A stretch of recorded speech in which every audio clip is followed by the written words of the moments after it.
Hi, this is Hanneke from Twin Soul Alchemy. Welcome to part 2 of the signs of a twin flame connection. How do you know you've met your twin flame?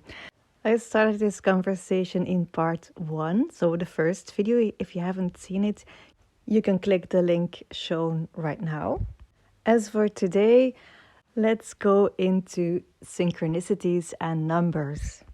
These synchronicities can manifest as repeated numbers, shared dreams, or uncanny coincidences that reaffirm the connection between you and your twin flame. I remembered seeing 1111 a lot in that period, and I still do sometimes. Also, the number 444 prepared me in the years before that. I kept seeing it, and to me, it meant it's coming, but you're not there yet. I started my spiritual journey before I met my twin flame, so I think that number prepared me to meet my twin flame. And a couple of months before I met him, I started having dreams about a masculine that I didn't know, but I remember the feeling, the specific frequency, and of course it was him. Looking back at it, he appeared in my dreams a couple of times to tell me something specific during separation periods, and we've discussed it afterwards. And he told me that he experienced something similar. I also appeared in his dreams with messages. So it's something that both twins can experience. Some other signs that were important to me on my journey were penguins, because it was an animal that symbolized our specific connection.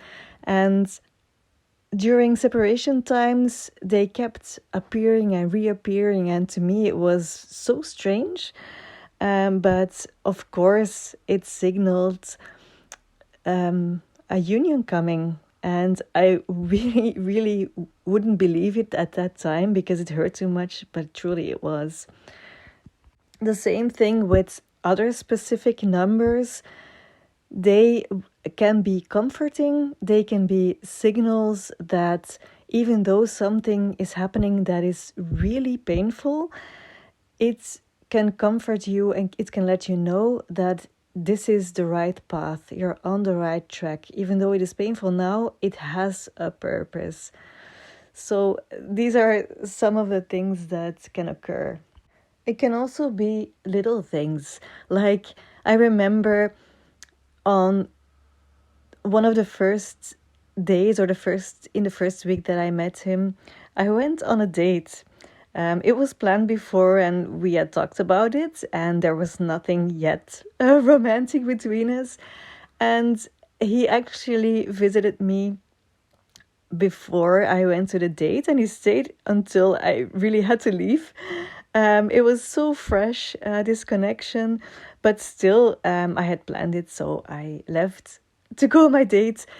And when I was driving there, I'm kidding you not, every traffic light turned red. Each single traffic light turned red, and I remember thinking, I think this is a sign that this date is a dead end. This is not going to happen.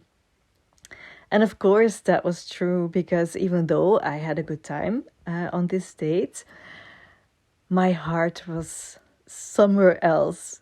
There was something awakening in me that I never experienced before. And I remember him texting me the day afterwards, asking me how it went.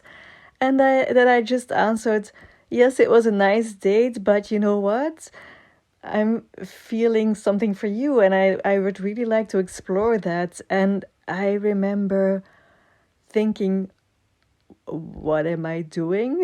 I would never dare to do something like that, because it was so open.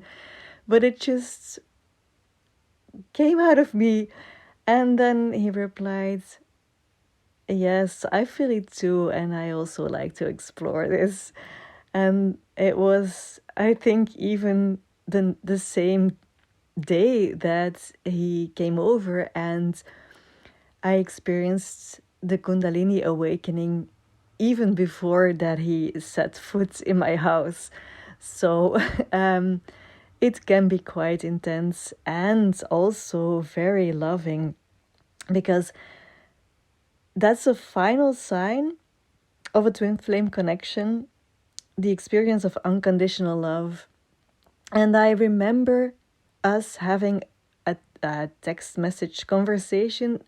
I think it was one of the first messages that we sent after we met.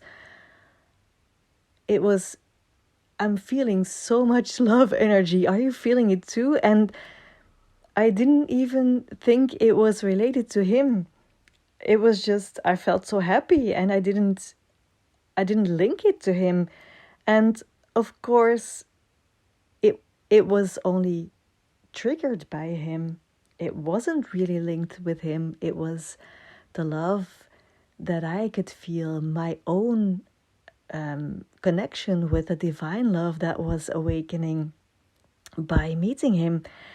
But then, of course, you feel this love together and separately, and you start projecting all of your needs and desires about relationships and romance on each other.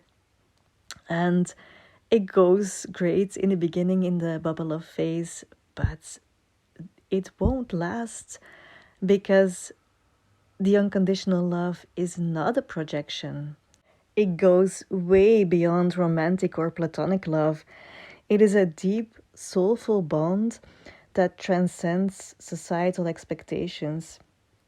You love each other unconditionally without expecting anything in return. And as you go through the process, you might confuse unconditional love with conditional love, and conditions get in the way. But even though conditions get in the way and you get triggered by each other, the love will always remain, and that's different from any other connection in your life. Eventually, you realize that unconditional love also means that you let each other be, that you let each other be free, that you let each other live the lives that you're meant to live, that you desire to live. And it can be together, or it can be separate. It can be in any form that you choose together. Remember, meeting your twin flame is a profound and transformative experience. It is not always easy, and it requires a lot of inner work and growth.